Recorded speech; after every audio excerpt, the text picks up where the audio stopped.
Welcome dear students to my next lecture on organic synthesis.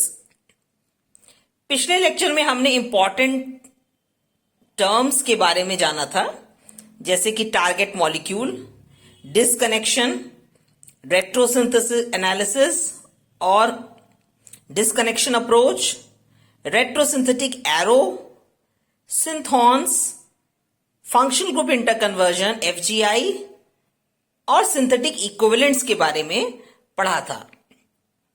हमने इनकी definitions with examples पढ़ ली थी। यहां तक कि हमने डेफिनेशंस को एग्जांपल्स के संग बहुत ही इंपॉर्टेंट और अच्छे तरीके से समझने की कोशिश की थी, क्योंकि कुछ क्वेश्चंस डायरेक्ट उन पर आते हैं।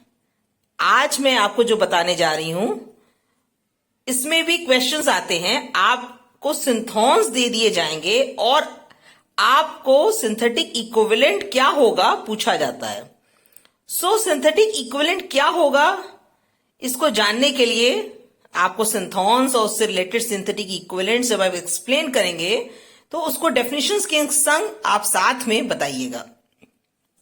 जैसे कि आप देख रहे हैं, ये सिंथॉन्स हैं एंड ये उनके रिस्पेक्टिव आपके सिंथेटिक इक्विवेलेंट्स हैं। जैसे पहला आपका सिंथॉन है R+, तो ये जो R आपका प्लस फॉर्म में लिखा हुआ है, ये है एक aliphatic hydrocarbon. This is an aliphatic hydrocarbon, not aryl group. Aryl group नहीं है, ये एक एलिफेटिक हाइड्रोकार्बन है। और इससे रिलेटेड जो आपके जो सिंथेटिक इक्विवेलेंट बनेगा, जब R+ होगा तो उससे जो अटैच होगा that will be Br- iodine, OMS, tosyl group. इसमें R एल्कल है, नॉट एरल, जैसा कि मैंने अभी आपको यहां पे बताया। तो R+ जब Br से अटैच होगा तो RBr का फॉर्मेशन हो जाएगा, Ri का ROMS, ROTS, that is tosyl group. Synthetic equivalent आपका ये बन जाएगा। जब R- होगा तब आपका जो सिंथेटिक इक्विवेलेंट होगा दैट विल बी RMgBr। ये है ग्रिग्नार्ड रिएजेंट। और जैसा कि आपको पता है कि ग्रिग्नार्ड रिएजेंट में जो एल्कल ग्रुप होता है वो नेगेटिवली चार्ज्ड होता है और जो मेटल होता है that is positively charged. RLi, तो इसमें भी आप देख रहे हैं कि एल्कल लिथियम का फॉर्मेशन हो रहा है, that is also known as super Grignard reagent. इसको सुपर ग्रिग्नार्ड रिएजेंट भी कहते हैं।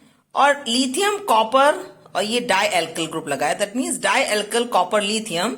इसमें कॉपर के ऊपर आपके पॉजिटिव चार्ज होगा और R आप लिख सकते हैं और इसमें लिथियम। सिमिलरली आप नेक्स्ट में देख रहे हैं, ये जो सिंथॉन है इसमें कार्बन के ऊपर पॉजिटिव चार्ज है। यहां से ऑक्सीजन निकल जाएगा, हाइड्रोजन ऑक्सीजन के संग जो लगा हुआ हाइड्रोजन है दैट विल बी रिमूव्ड, और ये रिमूव हो जाएगा और साथ ही साथ आपको जो मिलेगा ये है आपको कार्बोनिल ग्रुप का यहाँ पे फॉर्मेशन हो जाएगा। नेक्स्ट में आप देखिए कि इस कार्बन के ऊपर पॉजिटिव चार्ज है, इससे जो सिंथेटिक इक्विवेलेंट बनेगा that will be an epoxy ring. Epoxide भी कह सकते हैं, साइक्लिक ईथर भी इसको कह सकते हैं। नेक्स्ट में देखिए कार्बन के ऊपर नेगेटिव चार्ज लगा है सिंथॉन में, तो नेगेटिव है तो इसको अगर हम एक H+ आयंस यहां पे दे देते हैं so it will form CH3 group, जैसा कि आपको यहां पे देखने को मिल रहा है। और इसकी जगह पे आप COOET, दैट मीन्स COOET भी आप लगा सकते हैं, जिसमें कार्बन के ऊपर आपके पॉजिटिव चार्ज है। नेक्स्ट में आप देखिए सेम है पिछले वाले से, जो नेक्स्ट सिंथॉन है इसमें केवल एथॉक्सी ग्रुप लग गया है और यहाँ पे CH2 विद नेगेटिव है, तो देखिए CH3 हो गया और सिमिलरली इसमें भी COOET ग्रुप लग गया है। Last but not the least, ये देखिए RC+O CH2 है और फिर पॉजिटिव चार्ज है। तो यहाँ पे जो दो हाइड्रोजन होंगे इसमें एक हाइड्रोजन आपका एक्सपेल हो जाएगा और यहाँ पे डेवलप हो जाएगा negative charge, and that negative charge and positive charge की वजह से यहाँ पे एक डबल बॉन्ड का फॉर्मेशन हो जाएगा। तो जैसा कि आपने इन सारे सिंथॉन्स को देखा, इनसे बनने वाले सिंथेटिक इक्विवेलेंट्स को देखा, नाउ डिस्कनेक्शन अप्रोच और फंक्शनल ग्रुप इंटरकन्वर्जन दोनों की मदद से आप प्रोडक्ट से रिएक्टेंट वापस बनाते हैं। इसके लिए कुछ गाइडलाइंस हैं एंड गाइडलाइंस को फॉलो करने से आपको सिंथॉन से सिंथेटिक इक्विवेलेंट बताने में कोई भी दिक्कत नहीं आएगी। तो चलते हैं गाइडलाइंस की तरफ। अगर गाइडलाइंस समझ ली तो किसी भी टारगेट मॉलिक्यूल को डिस्कनेक्ट करवा सकते हैं आसानी से। सबसे पहले काम आपको जो करना है वो है find out the functional group in the target molecule. Target molecule में आपको फंक्शनल ग्रुप को ढूंढना है। फंक्शनल ग्रुप जो इसमें हो सकते हैं वो है आपका एस्टर, आपका हो सकता है अमाइड, आपका हो सकता है अमीनो ग्रुप, थायोईथर एंड ईथर। कुछ इंपॉर्टेंट फंक्शनल ग्रुप्स हैं ये, और जनरली इन्हीं को ही दिया जाता है आपके क्वेश्चंस में। Second is when two parts joined by heteroatom. तो जैसा कि आप जानते हैं कि हेट्रोएटम में आपका आता है nitrogen, oxygen, phosphorus, sulphur. Disconnect next to the heteroatom. तो जो आप हेट्रोएटम के जस्ट बगल वाला कार्बन है वहां से आप डिस्कनेक्ट करेंगे। जैसे कि बेंजीन में आप जानते हैं 6 कार्बन होते हैं, पिरिडीन में 5 कार्बन 1 नाइट्रोजन होता है, इसलिए पिरिडीन एक हेट्रोसाइक्लिक कंपाउंड है। सो इसको याद रखना है और इन रूल्स को अप्लाई करना है व्हेन डूइंग डिस्कनेक्शन। तीसरा पॉइंट देखिए, disconnection must correspond to the reverse of the real and workable reaction. कभी कभी 2 से 3 तरीके से डिस्कनेक्शन हो जाता है और रिएक्टेंट्स भी मिल जाते हैं, पर हमें ऐसा रिएक्टेंट चाहिए जो रियल में हो, एक्चुअल में एग्जिस्ट करता हो। आप ऐसे भी डिस्कनेक्ट करवा सकते हैं कि जो आपको रिएक्टेंट मिल रहा है वो रियल में पॉसिबल नहीं है, तो ऐसा आपको नहीं करना है, उस तरीके से डिस्कनेक्ट नहीं करना है। चौथा पॉइंट आप देखिए, disconnect reactive group first to form known and well reactants. इसका मतलब हुआ कि जो रिएक्टिव ज्यादा हो उसके उस तरफ से उसको पहले आपको डिस्कनेक्ट करना है, उसको आपको यूज करना है। जैसे मान लीजिए आपके पास अमीनो ग्रुप भी है और ईथर भी है, तो दोनों में से जो ज्यादा रिएक्टिव होगा उसी को आपको यूज करना है। तो कौन ज्यादा रिएक्टिव होगा इसको हम अभी डिस्कस करेंगे with the help of examples. अब जैसे आप मान लीजिए A प्लस B से आपने बनाया C। जैसा कि नॉर्मली हम लोग करते हैं, 2 रिएक्टेंट लेते हैं और साथ में हम प्रोडक्ट बनाते हैं। ये दोनों रिएक्टेंट जो हमारे हैं इनिशियली क्या होते हैं, अनस्टेबल होते हैं एंड रिएक्टिव होते हैं, और इससे हमारा जो C बनता है, जो प्रोडक्ट बनता है, वो हमेशा स्टेबल बनता है। ये सिंथेसिस में हम करते हैं। जब हम रेट्रोसिंथेसिस करते हैं तो हम C से बनाते हैं A प्लस B। इससे C ऐसी जगह से हम तोड़ेंगे, C को हम ऐसी जगह से तोड़ेंगे जहां से ज्यादा रिएक्टिव हो। सो बात समझ में आ गई? इसको डिस्कस करने के लिए कुछ गाइडलाइंस हैं आपने अभी तक देखी, जिनके 4 पॉइंट्स आपने देखे। जैसे पहला था find out the functional group in the target molecule, जो कि ईथर, अमाइड, अमाइनो, थायोईथर और ईथर है। दोनों में से हेट्रोएटम जहां पे, तो हेट्रोएटम और कार्बन के बीच से डिस्कनेक्शन करना है। तीसरा कि जो आपको रिएक्टेंट मिले वो रियल में, एक्चुअल में प्रेजेंट होना चाहिए। और चौथा पॉइंट है कि आपको रिएक्टिव ग्रुप की तरफ से सबसे पहले डिस्कनेक्ट करना पड़ता है। सो ये जो क्वेश्चंस बनते हैं, तो एक आपने डेफिनेशंस देखी इसके पहले, फिर आपने एग्जांपल्स देखे, और कुछ क्वेश्चंस ऐसे भी आपको डायरेक्टली आते हैं, जैसे कि फॉर एग्जांपल आपको हम दे दें रेट्रोसिंथेसिस ऑफ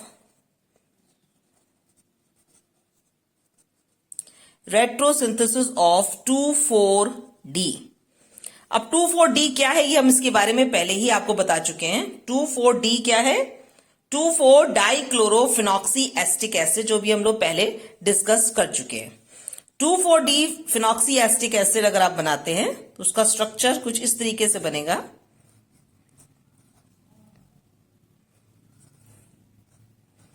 क्लोरीन, यहां पे आपका ऑक्सीजन COOH। सो ये आपका हो गया टारगेट मॉलिक्यूल। और चूंकि आप रेट्रोसिंथेसिस कर रहे हैं, सो आपको डबल लाइन और एक एरो बनानी पड़ेगी, तो आप रेट्रोसिंथेसिस के बारे में इसकी बता रहे हैं। सो अभी आपको फर्स्ट काम क्या करना है, as per the rule find out the functional group in the target molecule. तो हम लोगों ने देखा कि इसमें जो फंक्शनल ग्रुप है वो है आपका ये ईथर वाला पोर्शन। तो अब आप कह सकते हैं कि इसमें कार्बोक्सिल ग्रुप भी है, COH ग्रुप भी है, तो ये भी फंक्शनल ग्रुप है। बट अभी जैसा कि आपने देखा कि जब फंक्शनल ग्रुप के बारे में हमने बात की थी तो वी टॉक्ड अबाउट कि वो ईथर हो सकता है, अमाइड हो सकता है, अमीनो ग्रुप, थायो ईथर या ईथर होगा।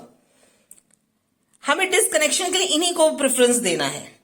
Hydroxy group, halogen, aldehyde, ketone, carbonyl, इन सबको कंसिडर नहीं करना है। ये हायर प्रायोरिटी के होते हैं और उन्हें अलग से, उनके लिए अलग से रूल्स हैं और हमें पढ़ने के लिए उसको हम तब पढ़ेंगे जब हम फंक्शनल ग्रुप इंटरकन्वर्जन की गाइडलाइंस को पढ़ेंगे। सबसे पहले आप देखिए 2,4-DNP को इस तरीके से आपने फाइनली ईथर को आपने सिलेक्ट किया एज अ फंक्शनल ग्रुप। अब इसमें देखिए आपको देखना है as per the second rule, when two parts joined by heteroatom disconnect next to the heteroatom। तो next to the heteroatom आपके पास दो ऑप्शन है, एक इस साइड से भी आप डिस्कनेक्ट कर सकते हैं और दूसरा आप इस साइड से भी डिस्कनेक्ट कर सकते हैं। तो you got two options for disconnecting. तो दोनों तरीकों से जब आप डिस्कनेक्ट करेंगे तो सबसे पहले आप जिधर ब्राउन लाइन बनी है उधर से जब आप डिस्कनेक्ट करते हैं देन यू गेट दिस, यहां पे आपको क्लोरीन और यहां पे आपको मिलेगा पॉजिटिव चार्ज और आपको साथ में मिलेगा प्लस O माइनस, फिर आपको मिलेगा COOH। सिमिलरली अगर आप इसी डिस्कनेक्शन को यहां पे देखिए, जैसा कि हम लिख दे रहे हैं CO से डिस्कनेक्शन आप कर रहे हैं। सिमिलरली आप डिस्कनेक्शन CO ग्रीन की तरफ से जब हम लोग करते हैं देन जो सिंथॉन्स हमको मिलते हैं वी आर गेटिंग दिस, यहां पे क्लोरीन क्लोरीन। अब आपका चूंकि ऑक्सीजन है तो ऑक्सीजन के ऊपर आ जाएगा नेगेटिव चार्ज प्लस, अब आपका आ जाएगा COOH, आपका हो जाएगा इसमें COOH और यहां पे आपका हो जाएगा पॉजिटिव चार्ज। तो ये जो दो चीजें आपको मिल रही हैं दे आर सिंथॉन्स और यहां पे आपको जो दो मिल रहे हैं वो भी सिंथॉन्स हैं। दोनों ही आपको सिंथॉन्स, ये भी सिंथॉन्स मिल रहे हैं, ये भी सिंथॉन्स मिल रहे हैं। बट अब सही रूट कौन सा है इसके लिए आप देखिए, हम लोगों ने थर्ड पॉइंट में डिस्कस किया कि disconnection must correspond to the reverse of real and workable reaction, यानी जो आपका रिएक्टेंट है वो रियल में प्रेजेंट होना चाहिए। आप देखिए इसमें कार्बन के ऊपर पॉजिटिव चार्ज है, तो कार्बोकैटायन जब रिंग के ऊपर पॉजिटिव चार्ज होता है तो दिस इज अनस्टेबल, ये अनस्टेबल होगा, हेंस ये वाला जो प्रोसेस है आपका दैट इज जो है वो नॉट पॉसिबल हो जाएगा। सेकेंड आपका देखिए CO, इसमें ऑक्सीजन के ऊपर नेगेटिव चार्ज है तो अब आपका ये पॉसिबल है and this is the correct way of doing retrosynthesis of 2,4-D। अब इसको हम फर्दर जो हमारे सिंथॉन्स है इनसे हम बनाएंगे सिंथेटिक इक्विवेलेंट्स। तो जैसे देखिए O माइनस है तो इसमें हम क्या जोड़ दें, हम H+ अगर इसमें ऐड कर दें देन आपको फाइनली जो प्रोडक्ट मिल जाएगा that you will get chlorine chlorine, यहां पे आपको OH मिल जाएगा प्लस आपको यहां पे अगर ये पॉजिटिव है तो यहां पे कोई नेगेटिव चीज हम जोड़ दें दैट मीन्स क्लोरीन मान लीजिए हम जोड़ देते हैं तो COOH।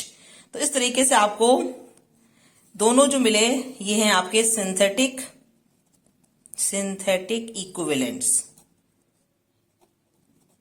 ये आपको मिला सिंथेटिक इक्विवेलेंट्स और ये न्यूट्रल है, जबकि सिंथॉन्स आपने देखे इनके ऊपर चार्ज स्पीशीज थी।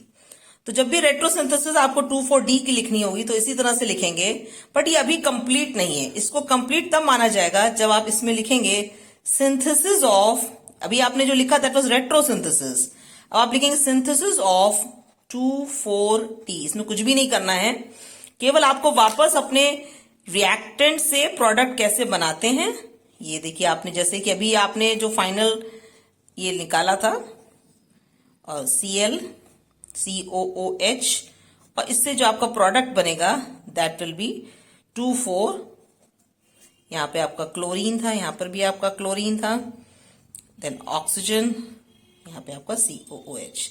तो ये आपका 2,4-D आपका फॉर्म हो गया है and this completes the retrosynthesis of 2,4-D। तो 2,4-D की रेट्रोसिंथेसिस आप लिखेंगे, फिर सिंथेसिस ऑफ 2,4-D लिख करके this will complete your answer on this retrosynthesis of 2,4-D। So next अभी हम देखते हैं कि एक और एग्जांपल डिस्कस करते हैं और उससे हम आगे भी इन गाइडलाइंस को कैसे फॉलो करना है हम लोग देखते हैं in the next example. So next example है दैट इज क्लोरोबेंजाइड। जैसा कि इसका स्ट्रक्चर मैं बना रही हूं, ये आपका है क्लोरोबेंजाइड का स्ट्रक्चर।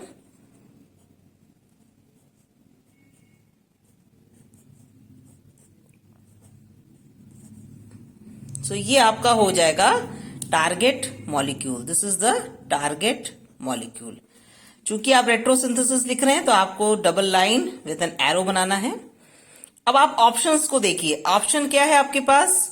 फर्स्ट आपको टारगेट मॉलिक्यूल में फंक्शनल ग्रुप ढूंढना है। तो यहां पे जो फंक्शनल ग्रुप है दैट इज थायोईथर। जैसा कि आप जानते हैं कि ROR जो है आपका ईथर होता है, चूंकि RSR जो आपका थायोईथर होता है। तो दिस इज द थायोईथर यहां पे, और ये फंक्शनल ग्रुप है जिसको कि आपको टारगेट मॉलिक्यूल में देखना है। सो ये फंक्शनल ग्रुप में अब आप देखिए कि इसको सेकेंड पॉइंट जो आपका आता है दैट इज कि इसको नेक्स्ट टू द आपका जो हेटेरोएटम के बगल वाला कार्बन देखिए यहां पे है और यहां पे। अगर आप इस साइड से भी तोड़ सकते हैं, इस साइड से भी तोड़ सकते हैं, बट आपको जैसा कि मैंने अभी पिछले एग्जांपल में बताया था, इस साइड से जो आप तोड़ेंगे तो चूंकि सल्फर मोर इलेक्ट्रोनेगेटिव है तो इसके ऊपर नेगेटिव चार्ज आ जाएगा, और इस कार्बन यहां पे जो रिंग का कार्बन है उसके ऊपर आ जाएगा पॉजिटिव चार्ज, जो कि अनस्टेबल होगा और ये नॉट वैल्यूबल है, हमारे लिए नहीं है, ये वैलिड नहीं है। इसलिए हम इस साइड से नहीं तोड़ेंगे और हम अपने जो मॉलिक्यूल को दूसरे साइड से तोड़ेंगे, दैट इज दिस साइड। अब देखिए यहां पे कार्बन सल्फर बॉन्ड हम तोड़ रहे हैं, मैंने लिख दिया कार्बन सल्फर बॉन्ड तोड़ेंगे, और जो हम बनाएंगे दैट विल बी 2 सिंथोन्स। देखिए यहां पे क्लोरीन, यहां पे आपका सल्फर, इसके ऊपर आ जाएगा नेगेटिव चार्ज, प्लस आपका जो बनेगा that will B this molecule, यहां पे क्लोरीन और यहां पे आपका पॉजिटिव चार्ज। तो ये जो दो चीजें आपकी बनी हैं दे आर नोन एज सिंथोन्स। ये आपके सिंथोन्स बन गए हैं। अब इन सिंथोन से आप क्या नेक्स्ट स्टेप क्या करेंगे? सिंथेटिक इक्विवेलेंट बनाएंगे। तो इसका सिंथेटिक इक्विवेलेंट क्या होगा और इसका क्या होगा? जैसे कि आप देख रहे हैं सल्फर है, यहां पे सल्फर के ऊपर क्या है? नेगेटिव चार्ज है। सो आप इसमें क्या लगा सकते हैं? आप इसमें हाइड्रोजन ऐड कर सकते हैं, क्योंकि हाइड्रोजन की स्मॉल साइज है और इलेक्ट्रॉन डेंसिटी बहुत ही ज्यादा होती है, इसलिए यहां पे हम हाइड्रोजन को ऐड करेंगे और इस तरीके से ये बन जाएगा। अब सिमिलरली यहां पे पॉजिटिव चार्ज है, तो जैसा कि आपको पता है कि ये रिंग का कार्बन नहीं है, ये एक नॉर्मल एलिफेटिक कार्बन है जिसके ऊपर पॉजिटिव चार्ज है। सो इसको जोड़ने के लिए आपको यहां पे क्लोरीन, ब्रोमीन, टोसाइल ग्रुप कोई भी चीज आप लगा सकते हैं और लगा करके इसको आप यहां से जोड़ लेंगे। और इस तरीके से यहां पे मान लीजिए आप क्लोरीन भी लगा सकते हैं, आप ब्रोमीन लगा सकते हैं, कोई भी आप लगा सकते हैं। तो आपने इसको लगा दिया और ये जो फॉर्म हो रहा है that is known as synthetic equivalent, या आपका यही आपका रिएक्टेंट्स है। जैसा कि आपको पता है कि ये कंप्लीट कब होगा? जब आप लिखेंगे इसकी सिंथेसिस। तो सिंथेसिस जब आप लिखेंगे इसकी तो आप कैसे लिखेंगे? पहले आप अपने सिंथेटिक इक्विवेलेंट्स को बनाएंगे SH, और यहां पे आपका क्लोरीन प्लस आपका जो दूसरा मॉलिक्यूल है यहां पे क्लोरीन, यहां पे आपका ब्रोमीन, और ये सिंगल एरो, दैट मीन्स अब ये दोनों आपस में रिएक्ट करके बनाएंगे आपका प्रोडक्ट। आपको प्रोडक्ट जो आपका पूरा दिया हुआ है दैट इज दिस, ये आपका प्रोडक्ट बन गया और यही आपका क्या था? Target molecule.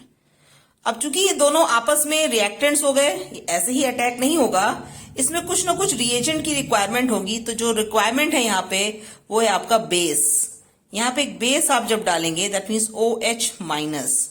जब OH माइनस आप डालेंगे तो ये OH माइनस क्या करेगा?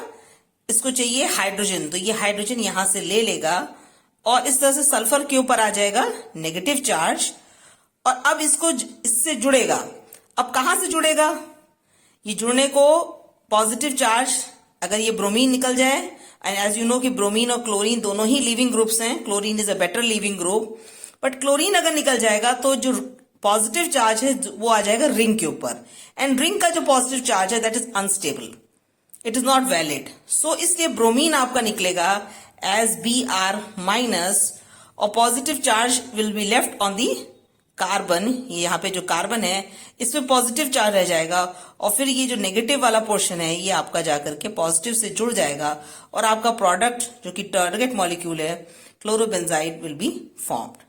तो आपको आई होप कि आपको ये पूरा विथ एग्जाम्पल पूरा का पूरा प्रोसेस कि कैसे हम टारगेट मॉलिक्यूल से सिंथॉन्स और सिंथॉन से सिंथेटिक इक्विवेलेंट्स बनाएंगे जो कि हमारे रिएक्टेंट्स हैं, फिर हम सिंथेसिस लिखेंगे उन रिएक्टेंट्स को और टारगेट मॉलिक्यूल बनाएंगे in the presence of base. So this is clear, must be clear, आपको हो गया होगा। अब हम तीसरे एग्जाम्पल के से और भी इसको डिटेल में समझने की कोशिश करते हैं। Example which I am discussing is catabine ethyl ester. ये हमारा तीसरा एग्जाम्पल है जिसको कि हम डिस्कस करने जा रहे हैं। इसका स्ट्रक्चर कुछ इस तरीके से है आपका।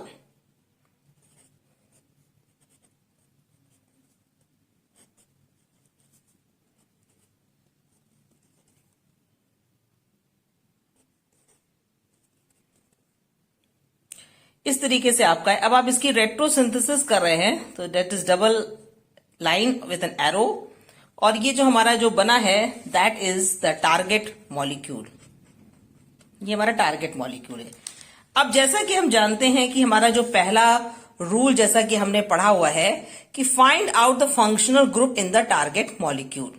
सो फंक्शनल ग्रुप यहां पे जैसा कि हम पहला पॉइंट के आधार पे जब चल रहे हैं तो फंक्शनल ग्रुप यहां पे हमारा अमीनो ग्रुप भी, एनएच ग्रुप भी है और यहां पे आपका एस्टर ग्रुप जो लगा है।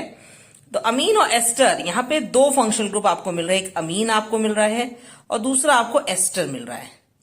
सो जैसा कि आपने सेकेंड पार्ट में देखा कि डिस्कनेक्शन की जो गाइडलाइंस पढ़ी थी आपने, उसमें जो तीसरा और जो चौथा पॉइंट था, जैसे कि आप देख रहे हैं तीसरा, disconnect must correspond to the reverse of the real and workable reaction और disconnect reactive group first to form known and well reactants. तो रिएक्टिव ग्रुप कौन सा ज्यादा होगा ये हमें अब डिसाइड करना है। देखिए नाइट्रोजन के ऊपर क्या है, एक लोन पेयर ऑफ इलेक्ट्रॉन है। यहां पे जो ऑक्सीजन है इसके पास भी लोन पेयर ऑफ इलेक्ट्रॉन है। तो जो जितना अच्छा डोनेट करेगा उतना ही रिएक्ट करेगा वो पॉजिटिव स्पीशीज से, तो रिएक्टिव होगा। नाइट्रोजन की इलेक्ट्रोनेगेटिविटी जैसे कि आप जानते हैं कि कम होती है और वो लोन पेयर को बहुत ही आसानी से अपने संग बाइंड नहीं कर पाएगा, इसलिए ये पहले रिएक्ट करेगा। सो एन अमीनो ग्रुप जो अमीन ग्रुप लगा है ये मोर रिएक्टिव होगा as compare to the ester group. तो रिएक्शन इस साइड होगी, ये डिसाइड हो गया। अब जो सेकेंड पॉइंट है कि अब हमें टू पार्ट्स में इसको डिस्कनेक्ट करना है बाय द हेट्रो एटम। तो नेक्स्ट जो दी हेट्रो एटम, देखिए एक इस साइड से भी आप डिस्कनेक्ट कर सकते हैं और इस साइड से भी हम डिस्कनेक्ट कर सकते हैं। बट इस साइड से जब हम डिस्कनेक्ट करेंगे तो यहाँ पे कार्बन मिलेगा जिसके वो पॉजिटिव चार्ज आ जाएगा, जैसा कि अभी हम लोग पहले भी देख चुके हैं कि ये कार्बोकैटायन बन जाएगा रिंग के ऊपर जो कि इनवैलिड है, अनस्टेबल है। सो इस साइड से नहीं होगा और आपका जो डिस्कनेक्शन होगा that will occur from this side. तो जो आपका जो बॉन्ड टूटेगा वो है कार्बन नाइट्रोजन बॉन्ड आपका ब्रेक करेगा और कार्बन नाइट्रोजन बॉन्ड ब्रेक करके जो दो सिंथॉन्स हमको मिलेंगे वो ये मिलेंगे, प्लस आपको जो दूसरा सिंथॉन मिलेगा दैट विल बी दिस। देखिए यहां पे C double bond O OET और यहां पे आपको NH और इसके ऊपर आ जाएगा नेगेटिव चार्ज। तो जो दो आपको यहां पे मिले वो हैं सिंथॉन्स। अब सिंथॉन से आप क्या बनाएंगे, सिंथेटिक इक्विवेलेंट। तो पहले वाले से भी बन जाएगा, दूसरे वाले से। ये सिंपल नॉर्मल जो R+ वाला एलिफेटिक था, ये एलिफेटिक हाइड्रोकार्बन से ही आपको मिलेगा। तो इसको हम क्लोरीन से अगर रिएक्ट करा दें तो ये RCl बन जाएगा और यहां नेगेटिव है तो यहां पे एक बहुत ही सिंपल सा एटम हाइड्रोजन हम ऐड कर दें तो ये आपका बन जाएगा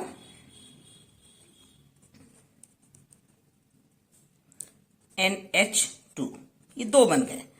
तो आपका जो पहला जो बना this is the synthetic equivalent. But आप एक खास बात देख रहे हैं कि जो आपका सिंथेटिक इक्विवेलेंट बना है इसमें एक नंबर इसको मैं दे दे रही हूं।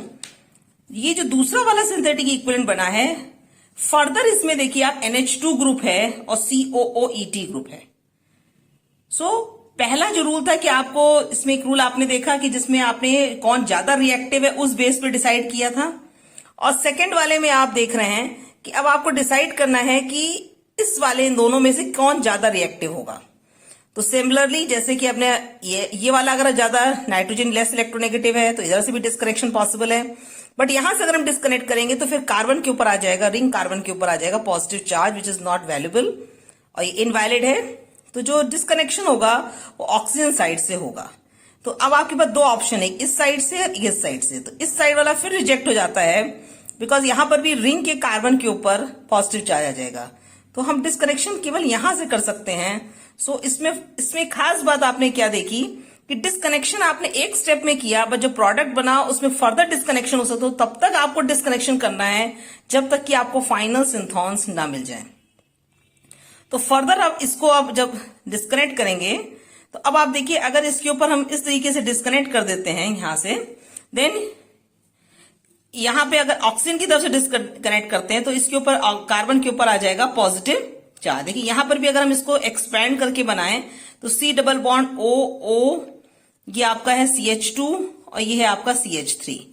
ठीक है, तो अब आप देखिए यहां पे अगर हम यहां से एक ऑप्शन मैंने आपको यहां पे दिखाया, एक इस साइड पे भी हो सकता है, यहां से और यहां से, दोनों साइड से आप कर सकते हैं। बट यहां से जब आप डिस्कनेक्ट करेंगे, फर्स्ट ऑप्शन को जो आप लेते हैं, फर्स्ट वाले को, अगर इस वाले को आप लेते हैं तो यहां पे कार्बन के ऊपर आ जाएगा पॉजिटिव चार्ज क्योंकि ये ऑक्सीजन मोर इलेक्ट्रोनेगेटिव है और इस वजह से, लेकिन आपको पता है कि यहां पर भी ऑक्सीजन है, ये मोर इलेक्ट्रोनेगेटिव ये भी होगा और ये अपनी तरफ इलेक्ट्रॉन को खींचता है तो वो कार्बन से इलेक्ट्रॉन लेता है। तो यहां पे कार्बन जिसके वो पॉजिटिव चार्ज आ गया तो अभी इलेक्ट्रॉन नहीं दे पाएगा इसको, इसलिए इधर की जो अप्रोच है वो नहीं हो पाएगी। So we'll go for this side.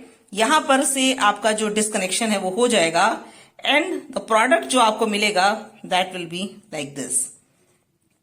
NH2 आपका एज सच रहेगा, यहां पे आपको C डबल बॉन्ड O और यहां O से आपका डिस्कनेक्ट होगा तो ये मिल जाएगा, प्लस आपको जो मिलेगा वो है CH2 CH3 और इसके ऊपर आ जाएगा पॉजिटिव चार्ज। तो यहां पे फिर से आपको दो क्या मिल रहे हैं, सिंथॉन्स मिल रहे हैं, फिर से आपको दो सिंथॉन्स मिल रहे हैं और इन सिंथॉन से फिर आप फर्दर क्या बनाएंगे, सिंथेटिक इक्विवेलेंट। तो अब आप इनसे फर्दर फिर सिंथेटिक इक्विवेलेंट बनाएंगे तो आप देख रहे हैं कि ये यहाँ पे O माइनस है तो यहाँ पे हम हाइड्रोजन लगा दें और ये CH2 है तो ये R प्लस, जैसा कि हमने सिंथॉन्स में आपको पहले बताया था कि जब R प्लस होता है, देखिए जैसे कि हमने आपको यहाँ पे बताया था पहले, R प्लस जब होगा तो आप RBr, RI, ROMS, ROTS कुछ भी जोड़ सकते हैं। सिमिलरली इसमें भी हम जोड़ेंगे और जोड़ करके दोनों प्रोडक्ट्स हम अपने बना लेते हैं। सो दोनों प्रोडक्ट्स जो सिंथेटिक इक्विवेलेंट्स बनेंगे वो आपका एक हो जाएगा C डबल बॉन्ड OOH, यहाँ पे आपका NH2 ग्रुप लगा हुआ है, प्लस जो दूसरा आपका प्रोडक्ट बनेगा उसमें क्लोरीन लग जाएगा CH2 CH3। तो फाइनली आपके ये दोनों बनेंगे सिंथेटिक इक्विवेलेंट्स।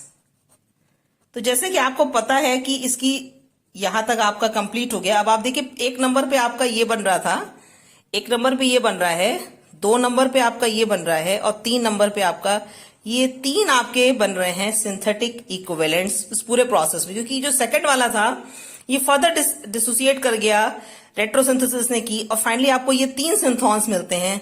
तो जब भी आप इसकी सिंथेसिस लिखेंगे, जब भी आप इसकी सिंथेसिस लिखेंगे तो आप इन्हीं 3 सिंथॉन्स का यूज करते हुए 1, 2 and 3, 1, 2 and 3 तीनों सिंथॉन्स का आप यूज करते हुए इसकी सिंथेसिस को आप लिखेंगे और finally you will make catabine ethyl ester का फॉर्मेशन हो जाएगा। आई होप इन तीनों एग्जांपल्स की हेल्प से आपको जो हमने अप्रोच बताई है, ये जो गाइडलाइंस बताई थी for choosing disconnection is almost clear to you.